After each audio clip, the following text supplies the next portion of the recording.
Eu só quero retomar o que você disse a respeito de pré-contemplação, contemplação e tudo mais. São os estágios motivacionais relacionados a esse processo do dependente químico entrar em tratamento.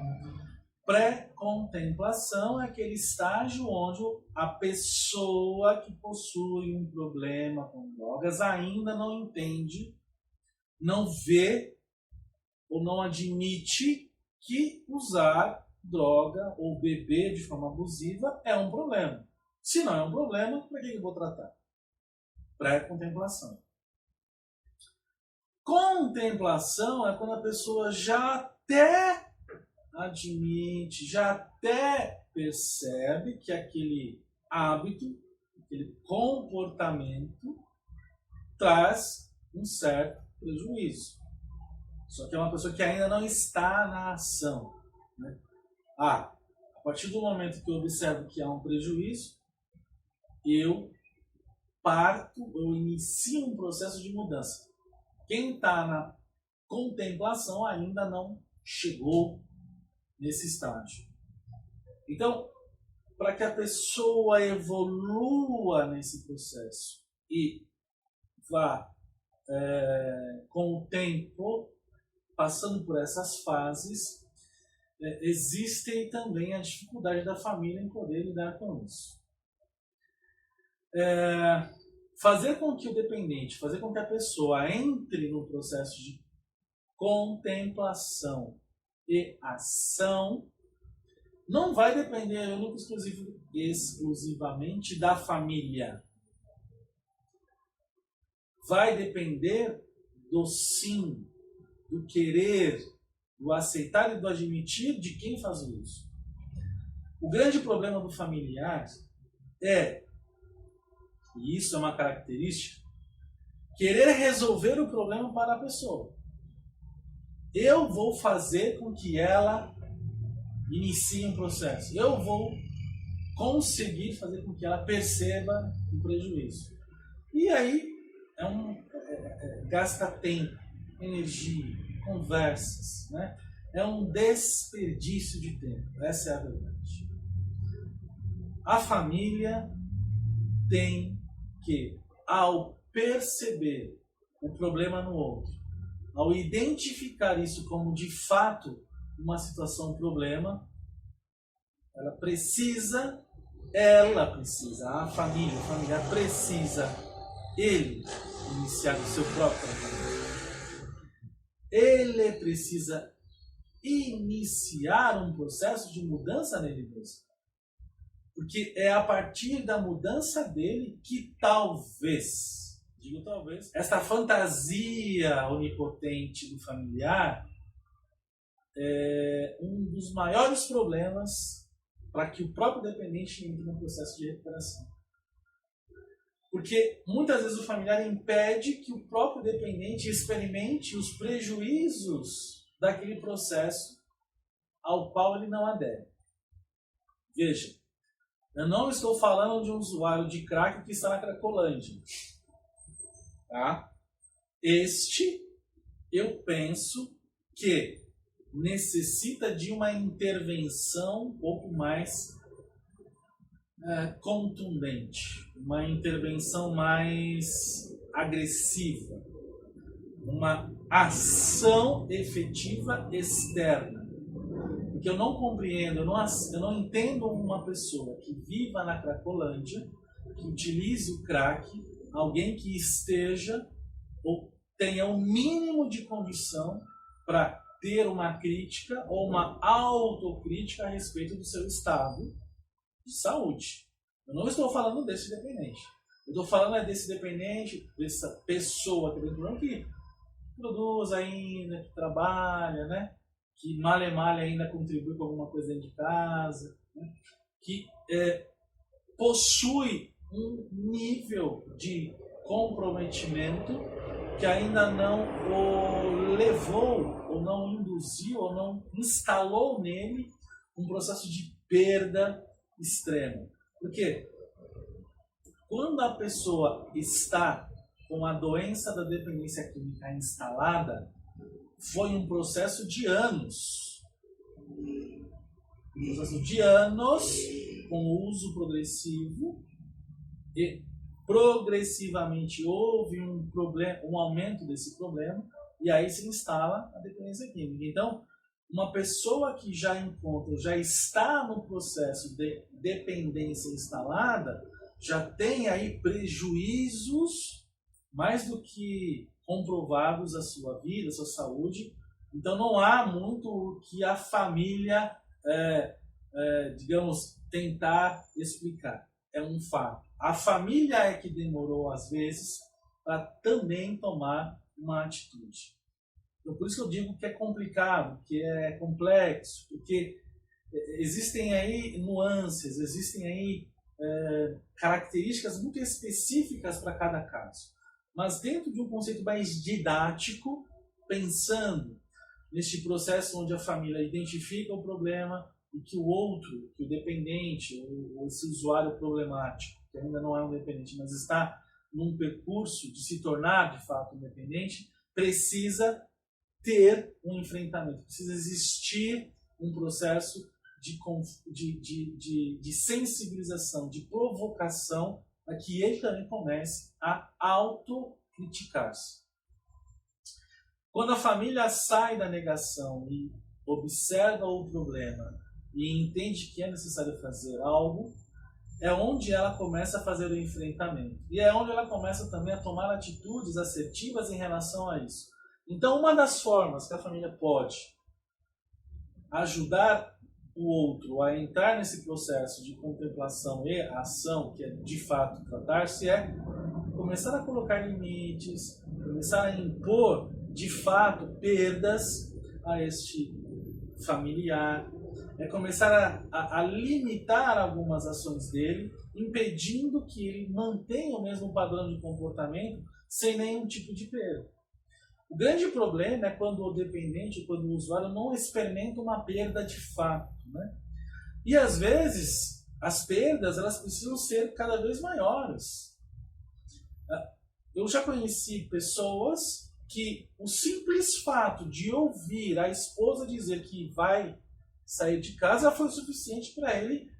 Opa, exatamente. Então ele não só identifica que tem um problema, ele começa a querer entrar num processo de mudança. E aí a ação, é onde ele vai procurar um grupo, onde ele vai procurar uma ajuda. Mas por quê? Porque a esposa disse a ele, se você permanecer com esse tipo de comportamento, eu interrompo a nossa relação. Eu não aceito isso. Eu não quero mais me comprometer com isso. Eu te aceito, eu te amo, mas não o que você está fazendo. Porque isso prejudica a vida da pessoa, prejudica a vida do familiar. Às vezes, isso não basta.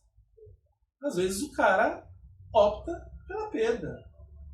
Porque o adoecimento dele está num grau que a perda da família ou da esposa não é o suficiente para despertar nele esse desejo por parar, por mudança. Então, às vezes, ele tem que perder a família. Às vezes, ele perde os vínculos afetivos com essa família, com os filhos. Eu já conheci, vi pessoas que, na iminência de perder o trabalho, o emprego, interrompem o uso. Na iminência de perderem amizades, interrompem o uso. Na iminência de não darem sequência a uma vida acadêmica, interrompem o uso. Só de perceber, né, que de repente poderá ter um problema de impotência sexual, interrompem o uso. Cada qual responde de uma forma. Se não existir esse enfrentamento, você não dá início a um processo de mudança. A mudança ela só existe a partir do enfrentamento do problema. Muitos, quando se deparam com um problema, quando aquilo não se consegue mais esconder e se defrontam com o problema, muitos às vezes não conseguem assimilar e voltam para a negação. O medo de enfrentar é o quê? Eu tenho que sair de onde eu estou, eu tenho que lidar com os meus medos, com as minhas impotências. O cara usa O marido usa, mas está presente. A ideia, às vezes, do dependente, do codependente, do familiar, não ter mais o dependente, é frustrante. Este familiar é que não suporta a ideia de perder. Então, existe um processo de retroalimentação da doença. Esta impotência do familiar, este medo do familiar é que alimenta a doença de quem está fazendo isso. Você disse uma coisa algo interessante, né? O ideal. O ideal é aquilo que nós idealizamos, é aquilo que seria perfeito, né? Eu procuro sempre trabalhar focado no meu ideal, sabendo que eu não alcançarei. Mas imagina o que eu não consigo fazer quando o que eu busco é algo ideal. Então, eu, de fato, realizo mudanças, eu realizo um processo de crescimento muito significativo, muito produtivo e até mesmo surpreendente. A dependência química no Brasil ainda é vista de uma forma muito reduzida, muito pautada em preconceito, muito ainda a partir de estigmas. Você estigmatiza uma pessoa ou uma família se nela está acontecendo um problema relacionado de álcool ou de drogas. Eu digo uma coisa para todos vocês. Quando você tira o álcool e a droga da vida da pessoa, ela é um ser humano igualzinho ao outro. E surpreendentemente, muitas vezes se revelam seres humanos muito mais sensíveis e disponíveis para um processo de busca existencial muito mais plena do que aquele que não usa. Não é melhor e nem pior, é diferente. O preconceito em relação à psicologia, à psiquiatria, é o cultural de uma sociedade ainda muito atrasada. A nossa sociedade ainda é muito mal instrumentalizada. Nós temos um problema sério na educação. Nós temos ainda uma falha terrível nesse processo de conscientização das pessoas dos seus direitos, dos seus deveres e das responsabilidades dos nossos gestores. Eu estou ampliando um pouco mais a discussão para trazer o seguinte: você é um indivíduo inserido num contexto muito amplo. E muitas vezes a pessoa ela é influenciada por aquilo que a sociedade diz como sendo adequado, correto, certo ou errado. Se eu não amplio o meu olhar, se eu não saio do meu casulo, se eu não saio ou não deixo de olhar para o meu umbigo, fico apenas centrado em mim, eu não me abro também para novas experiências.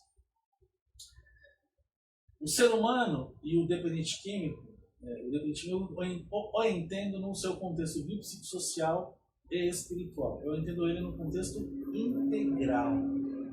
Uma palavra mais utilizada holística, né? Mas eu entendo na integralidade. Então, o grupo de apoio, o grupo de mútua ajuda, o NA, o AA, o grupo da sobriedade, da pastora da sobriedade, o grupo da sobriedade do amor exigente, né? Todos esses grupos. Sabe qual é interessante? Eles não têm contraindicação. O grupo de apoio e o grupo de mútua ajuda, ele é indicado para todos, sem exceção. Para todas as pessoas que têm algum tipo de problema relacionado a isso, tanto para o familiar como para o dependente. Não tem contraindicação. Agora, não é a única forma de você tratar o dependente. O grupo de apoio ele é importante porque você se identifica com outras pessoas, porque você lá percebe que você está inserido num contexto mais ampliado, que não é só você que tem problema, você começa a perceber que outras pessoas também têm. Você começa a ouvir de outras pessoas coisas que você também experimenta. Você não se acha mais um extraterrestre. Você já não se acha mais tão isolado, tão sozinho, tão diferente. Você começa a observar que outras pessoas também têm questões muito semelhantes às tuas. Mas, ainda assim, eu sou um indivíduo. Eu possuo a minha singularidade. Eu tenho as minhas próprias inquietações. E individualmente eu posso resolver isso num outro lugar e não num grupo. Por mais acolhedor que seja, por maior identificação que exista, ainda assim existirão coisas muito minhas. E eu tenho que trabalhar isso na minha individualidade. E aí o acompanhamento psicológico é importante para que a pessoa possa começar a entrar em contato com questões pessoais, questões dela. E ser, nesse processo, apoiada por alguém. Eu digo que o psicólogo ele empresta ao seu paciente aquilo que lhe falta. Eu digo também assim, no meu processo, no processo de com o meu paciente, eu não digo se ele está certo, se ele está errado. Eu não julgo, eu não condeno, eu não critico. A sociedade já faz isso por mim. O cara já é criticado, condenado, julgado o dia inteiro, todos os dias, a todos os momentos da vida inteira. É importante ele encontrar um lugar onde se perceba alguém que pode melhorar e que pode ser diferente. Muitas pessoas estão condicionadas a viver de uma forma reduzida. É o que eu chamo de processo histórico, um processo determinista perverso. Um processo histórico perverso que determina muitas vezes o que a pessoa será ou não será. A pessoa pode e deve ser protagonista da sua própria história de vida. Ela tem que dar sentido ao processo do uso. Ela tem que dar sentido ao porquê ela é familiar de um dependente químico. Ela tem que compreender para que tudo isso está sendo útil na vida dela. Não para dizer por que isso aconteceu comigo, por que eu tive que usar droga, por que eu não consigo parar de usar. Não é o porquê, não é mais a questão. Porque o porquê me mantém, me coloca num lugar ainda de vítima, um lugar ainda de impotência, um lugar ainda de depósito de todas as frustrações do mundo. O para quê é que vai dar a isto um sentido existencial. Então, por isso que muitas vezes ir para um grupo não é o suficiente, principalmente para quem começa de fato a querer encontrar respostas mais relevantes para a sua vida. Tem pessoas que vão se adaptar ao grupo, vão ficar no grupo e o grupo será o melhor lugar do mundo. Perfeito. Funciona. É isso que ela quer? Perfeito. Melhor do que antes? Legal. Para outras pessoas, o grupo, num dado momento, começa a não ter mais sentido. Precisamos entender o porquê. O que ela está precisando? O grupo sempre vai ter que ter sentido. E é importante isso ser claro, porque por mais que eu já tenha no grupo alcançado o meu objetivo, agora também é um momento onde eu posso ter uma atitude altruísta, de que eu possa dar sentido a alguém que chega ao grupo. Que é isso que eu falo no papel do psicólogo. Eu quero dar a este paciente um sentido a ele estar ali. Então por isso que a gente empresta. Quem está num grupo, um dependente químico, depois de alguns anos, ele empresta um pouco dessa experiência, ele empresta um pouco dessa sabedoria, ele empresta um pouco da sua história àquele que está chegando pela primeira vez. É isso que às vezes falta a quem está chegando. É este apoio que é importante ter. Então, por isso que eu digo a todos os meus pacientes que de alguma forma estão envolvidos com o uso das drogas, que eles têm que frequentar grupo. A importância do grupo é muito maior do que a gente imagina ser. Claro que no início, o que eu busco no grupo é isso que você acabou de dizer. É uma forma de fazer o meu dependente químico parar de usar droga. E lá no grupo eu vou descobrir que por mais que eu queira, ele só vai parar quando ele de fato entrar em contato com isso. E o que é mais surpreendente é o familiar perceber que ele não vai parar de usar droga enquanto também não mudar. Porque às vezes o familiar ele acaba sendo, isso é inegável, é um dado, é uma constatação, da realidade, acaba sendo um facilitador. E não alguém que vai, de fato, ajudar no processo de ajudá-lo a interromper. Ajudar a interromper o uso é fazer ele ter frustração, é fazer ele ter perda, é fazer ele perceber o mal que ele está causando às pessoas que o amam. É fazer ele entrar em contato com as suas próprias perdas. Né? É dar a ele autonomia para ele se corresponsabilizar pela sua vida. E muitas vezes no grupo essa sustentação não é suficiente. O familiar precisa ir para uma terapia para fazer esses enfrentamentos. Porque o grupo vai assustar às vezes. Por quê? O grupo quer assustar? Não, é porque a pessoa se assusta ao perceber a impotência diante do que de fato ela precisa realizar. Os medos. E tem certas questões que só a partir de um tratamento psicológico, de uma avaliação psiquiátrica, 80% dos dependentes químicos têm algum tipo de comorbidade psiquiátrica, depressão, ansiedade, alguma questão um pouco mais severa, como a esquizofrenia, como o transtorno afetivo bipolar. Muitos dependentes que só frequentam grupos e vivem em processos constantes de recaída nunca passaram por uma avaliação psiquiátrica. Eu acho isso um absurdo.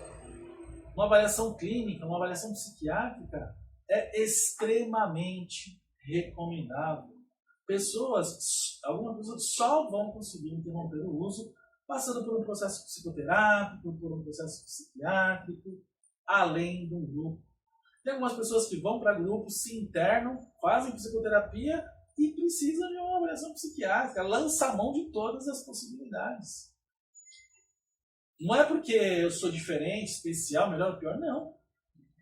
Singularidade. Cada um de nós tem uma maneira, uma forma de reagir e de viver. E eu preciso pensar nessa pessoa dessa maneira também. Qual a complexidade dele, qual a necessidade maior dele, e por isso que muitas vezes, quando chega, ou quando é acompanhado por um psicólogo, por um psiquiatra, né, faz algumas outras ações, algumas outras intervenções, você municia, você instrumentaliza o dependente e a família para que consigam ter uma eficiência maior no processo de tratamento. Você pode entrar em contato comigo pelo telefone também, DDD 11, São Paulo, 983459854. DDD 11, São Paulo, 983459854. Pelo e-mail, ivanildodeandrade@gmail.com. Se você não mora em São Paulo, mora em outro estado, está distante, nós temos a tecnologia a nosso favor, né? Utilizar os instrumentos da tecnologia hoje para o tratamento é uma ferramenta fantástica. Então, se você não está em São Paulo, se você não tem acesso, eu não sei onde esse vídeo vai chegar, mas você pode fazer esse acompanhamento também remotamente, né? Existe hoje também a autorização no próprio Conselho Regional de Psicologia para que esse tipo de modalidade de atendimento seja realizado. Então é isso, né? Procurem apoio, procurem ajuda, se informem. A informação é a melhor ferramenta contra as drogas.